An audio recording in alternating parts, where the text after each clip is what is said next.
Time now for Market Movers. This week, the guys are setting up for the jobs report due out on Friday.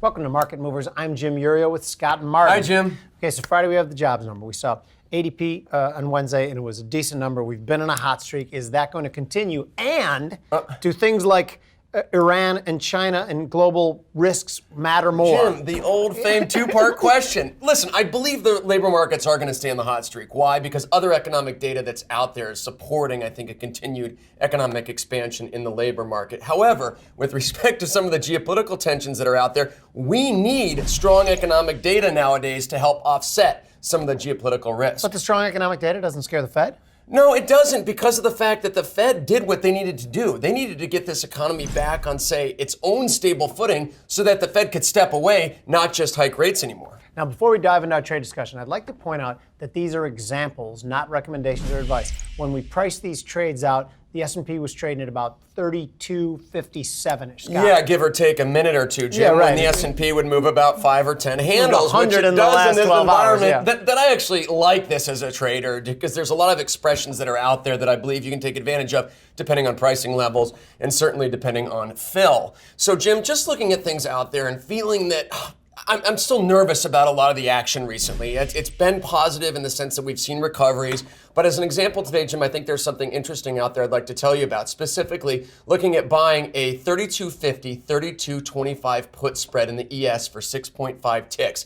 This trade expires on Wednesday, January 15th. So we get through the non-farm payrolls as well as a couple other days. It risks 325 to make potential 925. The underlying you mentioned, 3258, and just helps me protect some of the longs I have in other markets as, say, the S&P gets volatile here potentially, even if we get a disappointing number on Friday. Thoughts? I actually like it a lot, and you know I'm mostly bullish. I've been mostly bullish for a long time, and I don't want to be a perma-bull. It just, to me, it seems like the market's still strong. I wouldn't dare. I like it as a hedge quite a bit. I like it if you want to make the argument that after the Iran kind of thing kind of got settled, that maybe we're priced for perfection. I like it. I'm still a bull, though, so I don't like the direction of it as much. So I'm looking at the March micros. I'm buying at 32.54 with a target of 33.04.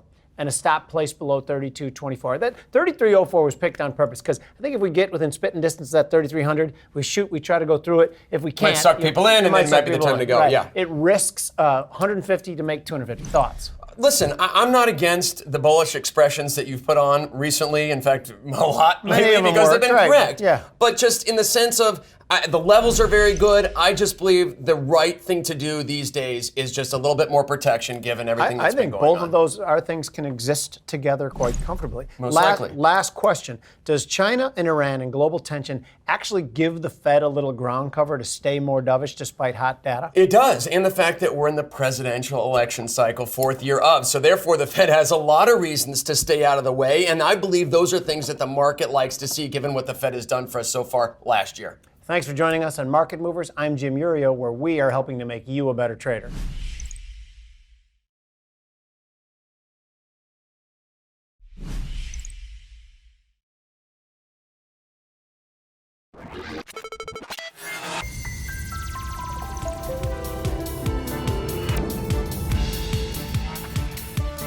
For more Business First AM, check us out on social media. We're on Facebook, YouTube, and Twitter. And go to businessfirstam.com for where to see our show on TV.